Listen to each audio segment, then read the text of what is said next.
The familiar politeness of Ethan Hayes' words was a balm against Liam's own frayed nerves. By the time they arrived at the house, the sun was beginning to set, casting long shadows across the manicured lawns of the Portland suburb. It was dinner time. Liam clutched a small gift bag to his chest, peering from behind Ethan's broad shoulders as the older man unlocked the front door.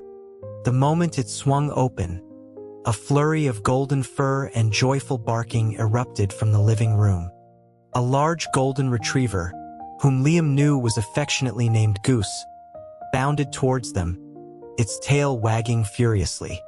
Walt Hayes, Ethan's father, chuckled from the depths of an armchair, his voice warm. He noted with a smile that his son had brought the boy home. Liam peeked out, offering a bright greeting to the older man.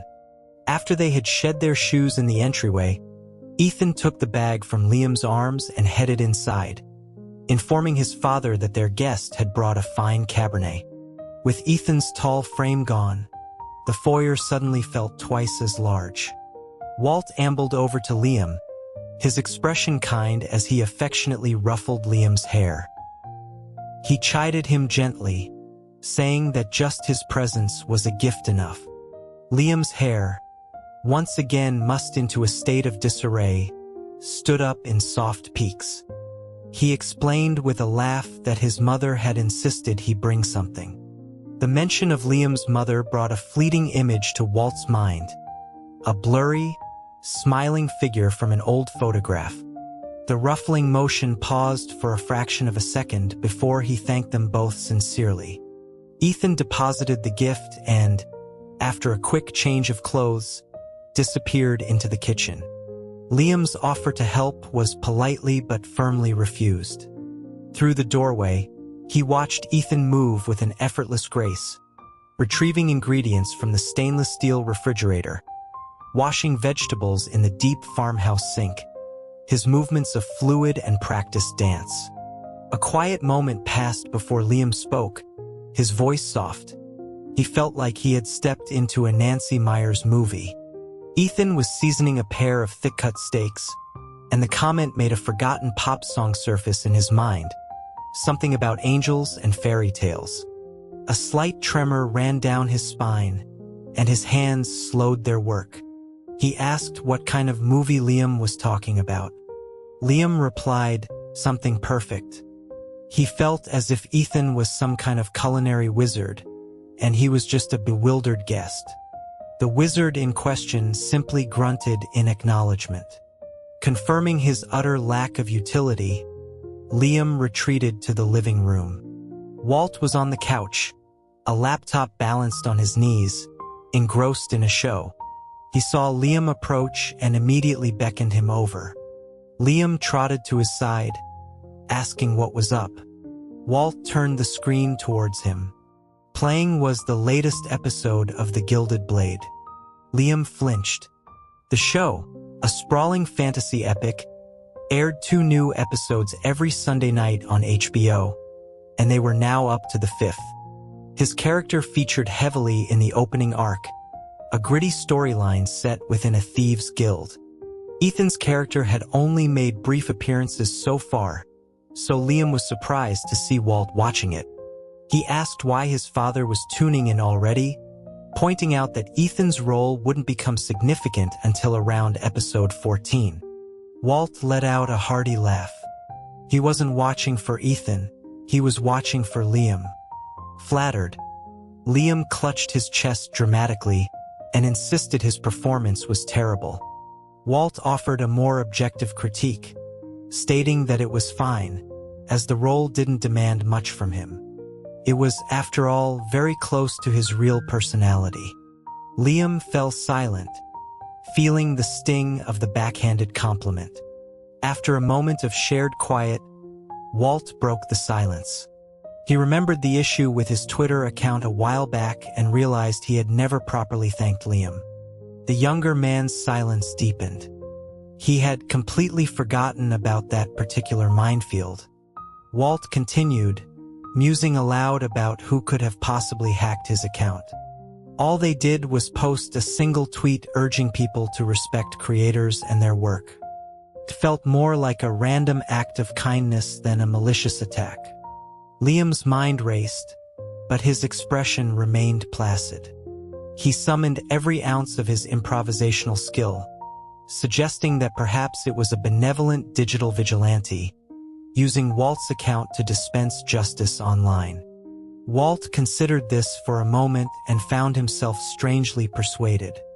He even tried to speculate further, wondering which modern-day Robin Hood would use his Twitter feed for their crusade. Liam held his tongue, terrified he might blurt out, "The god of the kitchen." At that moment, the kitchen god was still at his post, preparing a small, separate meal for the household's hamster and for Goose. The two pets, awaiting their dinner, were sitting side by side in front of the television, also captivated by the gilded blade. There was a strange sensation that came with seeing one's own face on screen, especially when that face belonged to someone else entirely. Liam rested his chin on his knees, watching intently. Walt seemed to read his thoughts, remarking on how surreal it must be, like watching a stranger who just happened to look exactly like you. Liam agreed that it was a little strange. He added that while everyone said he was very similar to the character, he himself saw a world of difference. Walt sighed, reflecting that he had the same feeling when watching Ethan's films. His son had played so many different roles over the years that Walt would sometimes find himself wondering if the man on the screen was truly his son. Yet, when those characters suffered, he felt a genuine pang of heartache. He found it impossible to completely separate the role from the actor so long as it was Ethan playing it. Liam had never experienced such a thing, and a look of confusion crossed his face. Seeing this, Walt patted his head reassuringly. He told Liam that he, too, would go on to play many varied roles. He had a strong foundation and learned quickly. His career would have immense range. After a pause, he added a piece of advice. If, one day, Ethan became emotional or upset over a character Liam played, he hoped Liam would be understanding. The meaning behind Walt's words finally clicked into place for Liam. He was worried they might fight. Liam was touched by the man's sensitivity and foresight. Tears of gratitude were about to well up in his eyes when he froze. Wait, why was Walt telling him all this? Could it be that he had realized Ethan had feelings for him? A jolt of panic went through Liam. He shot a nervous glance at Walt, but the older man was simply stroking his hair with a fatherly affection, no hint of interrogation in his eyes. The warm, slightly thrilling atmosphere was broken by Ethan announcing that dinner was ready. He emerged from the kitchen wearing an apron, a vision of domestic charm. Liam's heart did a little flip-flop in his chest. A man surrounded by the scent of sizzling steak was, he decided, unfairly attractive. The three of them sat at the dining table. Ethan brought out crystal glasses and opened the bottle of Cabernet Liam had brought. Under the warm glow of the dining room light, the deep red wine swirled beautifully as it was poured. The rich aroma of the wine mingled with the savory scent of seared steak, filling the small space. Walt raised his glass first. He welcomed Liam home and thanked Ethan for the wonderful meal, wishing them all a happy new year. Liam and Ethan raised their glasses to meet his. The crystal chimed softly, and a few ruby droplets splashed into the air before falling back into their cups. Happy New Year, they echoed. Liam took a sip. The wine was smooth and full-bodied, gliding over his tongue and down his throat. A few seconds later, a pleasant, sweet aftertaste lingered. Walt also took a couple of sips, smacking his lips in appreciation. It was a well-balanced, truly excellent wine. Ethan turned to Liam, asking if he liked it. Liam licked his lips, the sweetness of the wine coating his tongue. He affirmed that it was quite good. Ethan's gaze lingered on Liam's mouth for a moment before he looked away, focusing on the steak on his own plate. The faint scrape of his knife against the porcelain was the only sound as he sliced through the tender, juicy meat. He cautioned Liam not to drink it too quickly. Liam just tilted his chin up, a silent acknowledgement. Ethan's cooking was undeniably superb. Remembering Liam's aversion to anything rare, he had cooked the steak to a perfect medium, sealing in the juices without overdoing it. Liam took one bite and couldn't stop. He devoured the steak with gusto, alternating bites with large gulps of wine as if it were soda. When his glass was empty, he unceremoniously pushed it toward Ethan, silently demanding a refill. Ethan, knife and fork poised midair, was visibly taken aback. He hadn't realized the kid could drink like that. He gently warned him again that the wine was stronger than it seemed. Liam pouted, annoyed, and gave Ethan a light kick under the table. He felt as though his tolerance was being questioned. Ethan quickly relented and refilled the glass. The boy was becoming bolder, though Ethan found he didn't mind at all. Still, it seemed a little out of character. Walt, sensing a potential disaster, tried to subtly warn his son. He tapped Ethan's arm, but Ethan, with a look of resigned helplessness, simply topped off his father's glass as well, reminding him to take it easy. Walt was speechless. He hadn't even intended to drink much. Wine has a way of escalating things. By the end of the meal, with most of the pasta and soup still on the table, the situation had spiraled completely out of control. Ethan wasn't even sure how it had happened. To his left, Liam was standing on his chair, wine glass held high, singing at the top of his lungs. To his right, Walt was slumped over the table, his upper body completely flat, mumbling incoherently. The bottle of wine was nearly empty. A vein throbbed in Ethan's temple. He stood up, intending to get a hold of the teetering Liam, but the younger man was uncooperative, unleashing a barrage of giggles as his only defense. Before Ethan could resort to physical force, Walt suddenly sprang back to life on the other side. His torso shot up vertically from the table, his arms raised high in the air. He held the pose for 2 seconds before beginning to shake violently, a series of booming laughs echoing through the room. Ethan could only watch in stunned silence. The sound of Walt's laughter seemed to flip a switch in Liam. He took a deep breath, slammed his glass down on the table with a clatter, and stood up straight, surveying the room like a concert maestro. He announced that the great vocalist Liam would now perform a soul-cleansing song from a motion picture. Hearing the words motion picture, a long-dormant sense of foreboding washed over Ethan. Before he could intervene, a familiar, dramatic melody filled the air. It was the climactic, heart-wrenching ballad from a tragic historical drama he'd once starred in. Ethan felt the air catch in his throat. Of course, it was from the tragedy of Lady Adler. Across the table, Walt's eyes lit up as if inspired. He began swaying his arms to the rhythm, launching into a surprisingly tuneful rendition of a classic Broadway show tune, his body moving like a piece of seaweed in the ocean breeze. Ethan felt like he was the one on the verge of a tragedy. The nightmare he had once fleetingly imagined was coming true on what was supposed to be a peaceful holiday evening. After their passionate, if bizarrely mismatched, duet concluded, the duo transitioned into a dance phase. Walt spread his arms and began stomping joyfully around the table as if performing a folk dance, shouting his approval of Liam's moves. Liam leaped from his chair, landing on the floor in a dramatic crouch. He looked up at Walt with theatrical gravity and offered to lead. An agreement was reached. They began to circle the table clockwise in a wild, uncoordinated dance, their arms flailing, their laughter mixing with the lingering scent of steak. After 2 laps, they paused, a shared look of inspiration passing between them. Their gazes landed simultaneously on Ethan, who had retreated to a corner of the dining room, attempting to blend into the shadows. He had failed.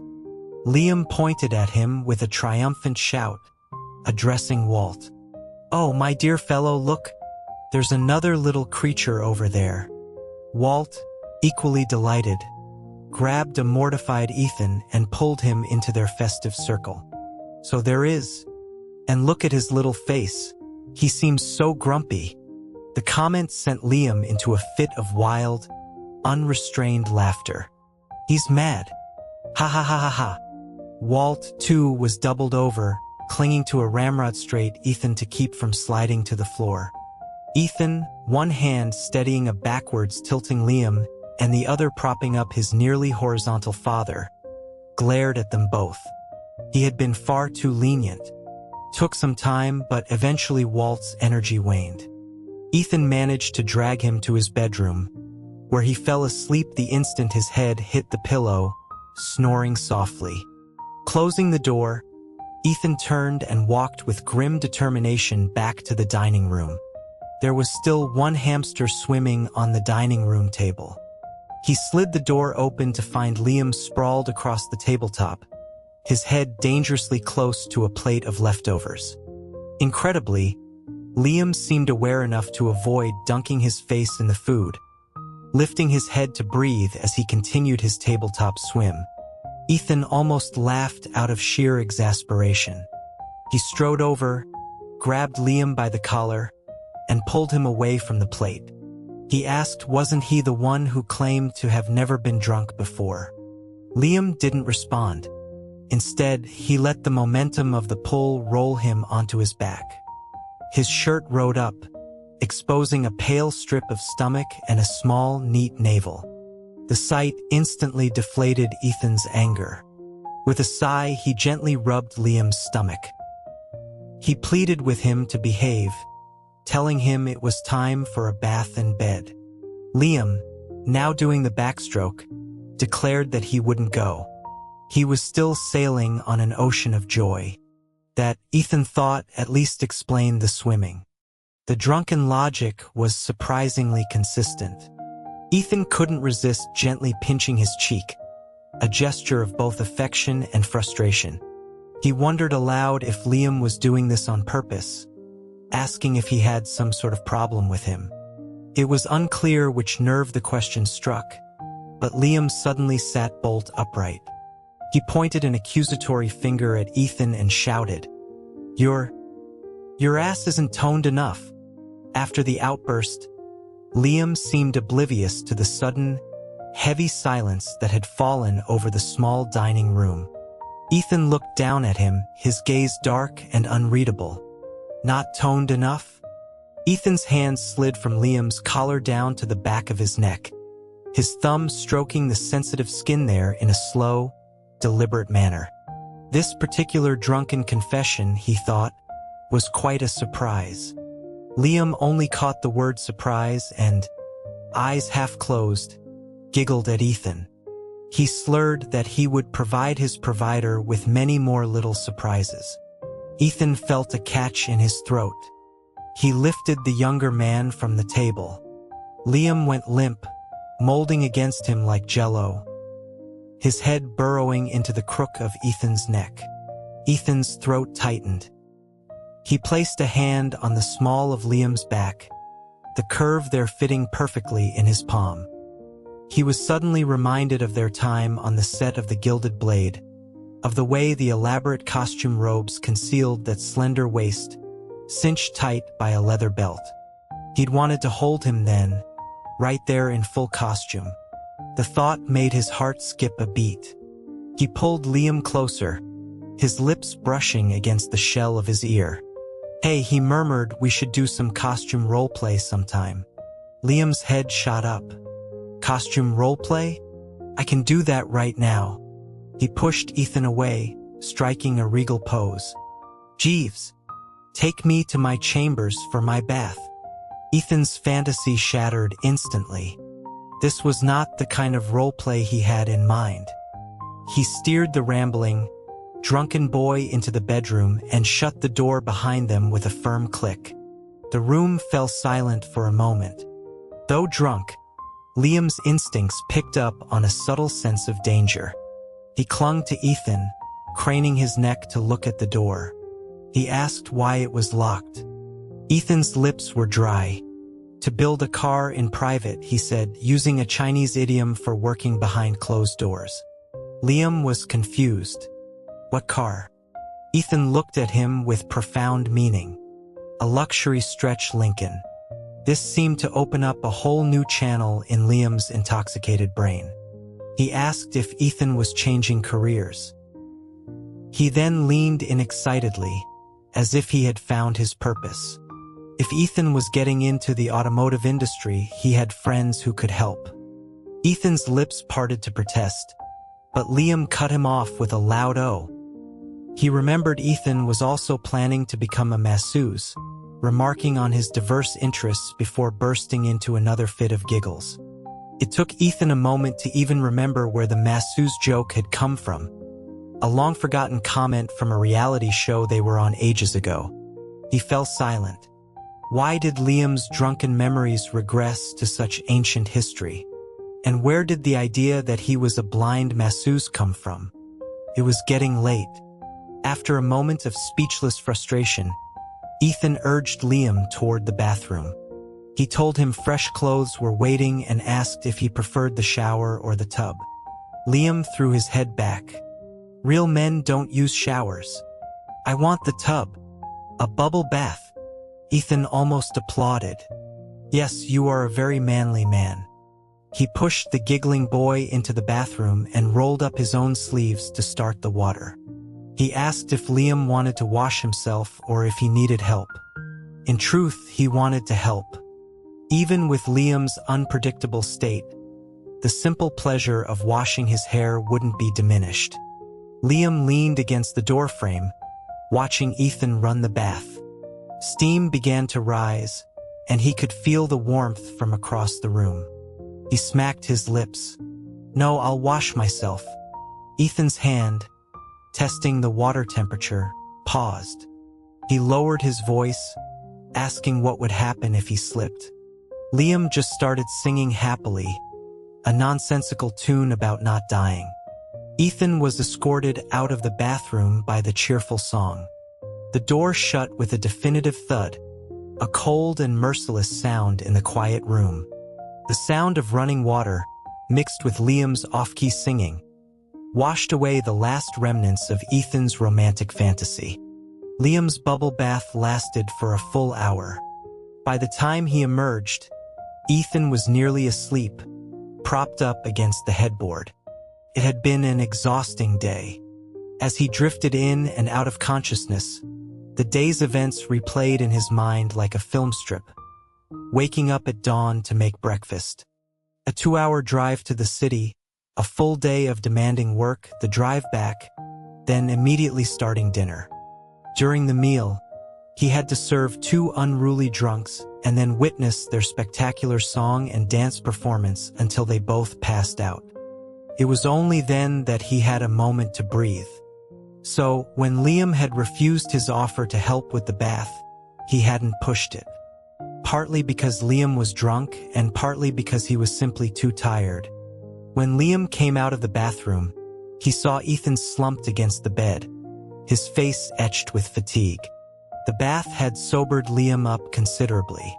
While his mind was still a bit foggy, he was at least aware of his surroundings. And he had a crystal-clear memory of everything he had done. Shamefaced, he crept over and gently poked his provider. I'm done. Ethan grunted in response, not yet realizing the boy's lucidity had returned. He reached up and cupped Liam's face, rubbing his cheek. You go to sleep. I'm gonna take a shower. Liam thought for a moment. Do you want me to help you wash? Ethan's eyes snapped open. He stared at Liam, his gaze sharp. How would you help me wash? Liam asked tentatively with a real man's bubble bath. A few seconds passed. Ethan's eyes closed again, his brow furrowed. No, thank you. I'll use the wimpy shower by myself. Ethan's shower was much quicker than Liam's, lasting only 20 minutes. When he came out, toweling his hair dry, Liam was curled up in bed, already drifting off. Ethan walked over and tucked the covers around him. Liam's eyes fluttered open. Finished? Ethan hummed in affirmation. Did I wake you? Go back to sleep. Liam shuffled over, making space on the other side of the bed. You can come up in a minute. Ethan paused. I should probably. He trailed off. He had been about to say he should sleep on the floor, but then it hit him they were dating. Why would they sleep in separate beds? And Liam was sober now. When he said sleep together, he meant it. Liam, rubbing his eyes, asked him what he was going to say. Ethan's mouth opened and closed, and then he softly sang, I'm still the same boy I was before. Not a single thing has changed. Liam's hand froze mid-rub. A moment later, he said with a complex expression, You've changed quite a bit. Soon, they were lying side by side in the dark. Ethan reached over and switched off the bedside lamp. With a soft click, the room was plunged into darkness. It was the first time they had shared a bed in a normal state of mind.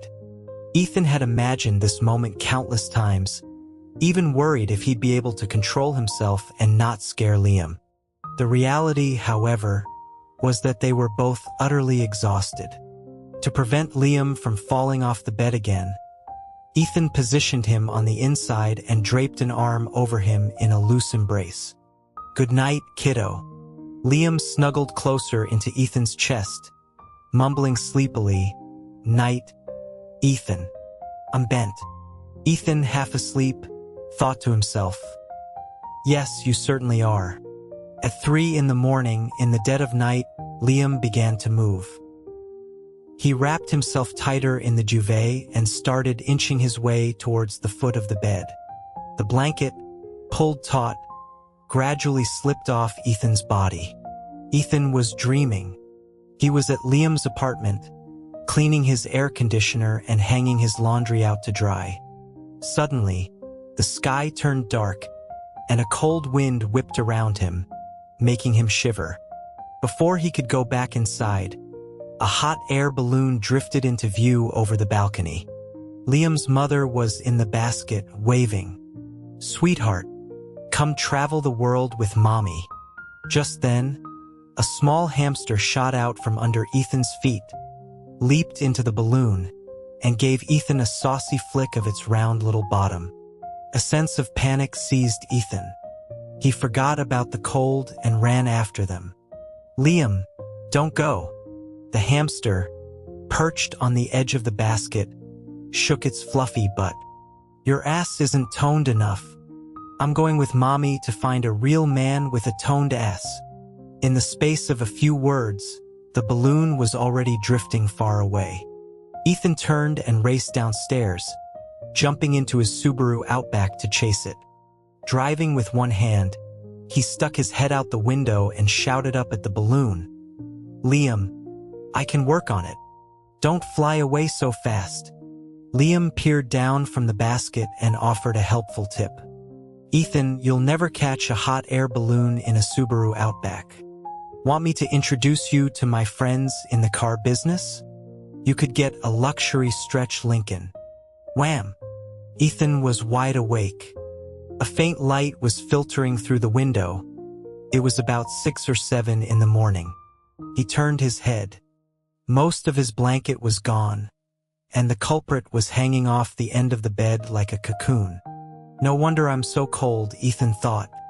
With a sigh, he sat up, dragged the teetering cocoon back onto the bed, and decided to just get up and make some pancakes. When Liam woke up, the sun was bright. He glanced at the clock, 8:40. The space beside him was empty. He scrambled out of bed, washed up, and opened the door. Just as he stepped out, Walt emerged from the room across the hall, yawning. Though their drunken behavior had been regrettable, their memories of the previous night were perfectly intact. Liam cupped his blushing cheeks. Morning, Walt. Walt was equally abashed. Ah, morning. They walked into the kitchen together and saw Ethan at the stove, his back to them, flipping pancakes. The soft morning light streamed in through the window, outlining his broad, solid silhouette. Walt took the opportunity to whisper to Liam, "See? Ethan is practical, down to earth. He knows how to live. He doesn't care about flashy things or keeping up with anyone. The longer you're with him, the more you'll see how sensible he is." Liam nodded emphatically, like a bobblehead. Ethan finished the pancakes, arranged them on a platter, and brought them to the table. He gestured for the two men lingering in the doorway to sit down. "You're up? Any headaches?" The two culprits, acutely aware that they were the cause of Ethan's headache, shook their heads vigorously. "Nope, none at all," Ethan replied. "Good." The three ate in silence for a while. Then Ethan suddenly spoke. "Liam, you said yesterday you have friends in the car business?" Liam looked up. "Yeah, what's up?" Ethan's mind was filled with the lingering horror of his nightmare. He put down his fork and said with grave seriousness, "I want to get a new car." Liam and Walt both froze. Liam asked, puzzled, "What kind of car do you want?" To cover his own insecurity, Ethan adopted an air of extravagant wealth. "I want a luxury stretch Lincoln." Walt's words from 5 minutes earlier seemed to echo in the room. Ethan is practical. Down to earth. He doesn't care about flashy things. After his grand declaration, Ethan noticed the strange looks he was getting from the other two at the table. His bravado faltered. "What? Why are you looking at me like that?" Liam shook his head and looked down, focusing on his pancakes. It was his money, after all. If his provider wanted to be flashy, he could only be supportive. Walt shot Ethan a look of profound disappointment, his face burning. So much for not being easily impressed. Ethan felt a surge of indignation. What was so wrong with wanting a new car? He had lived his whole life being practical and hardworking. Was this one small desire so unreasonable that it had to be met with such judgment from his loved ones? His lips pressed into a thin line, and he put down his fork, retreating into a sullen silence. Walt, noticing Ethan's quiet mood, glanced up. His son appeared to be sulking. "Oh." He nudged Liam under the table with his foot. "I think he's about to cry." Liam, receiving the signal, peeked at Ethan. His brow was furrowed, his eyelashes cast down, his face a mask of unhappiness. "He really does look upset," Liam thought. He considered for a moment, then leaned cautiously toward Ethan. "There are a lot of different Lincoln models. Which type were you thinking of?" Ethan's expression softened, the tension in his brow easing. Whatever you like." Liam froze. What did he mean, whatever he liked? Could it be that Ethan wanted to buy the car for him? "Your Subaru Outback is perfectly fine," Liam said. "I'm very comfortable in it." Ethan's stubbornness returned. "It's not fine. Can't even catch a hot air balloon." Liam had no idea what that was supposed to mean, but he was afraid if he asked, Ethan would revert to his sullen mood. He could only soothe him gently. "Okay, well, I'll ask my friend for you, see if he has any recommendations." Ethan's mood brightened instantly, though he tried to maintain a nonchalant expression. "Okay,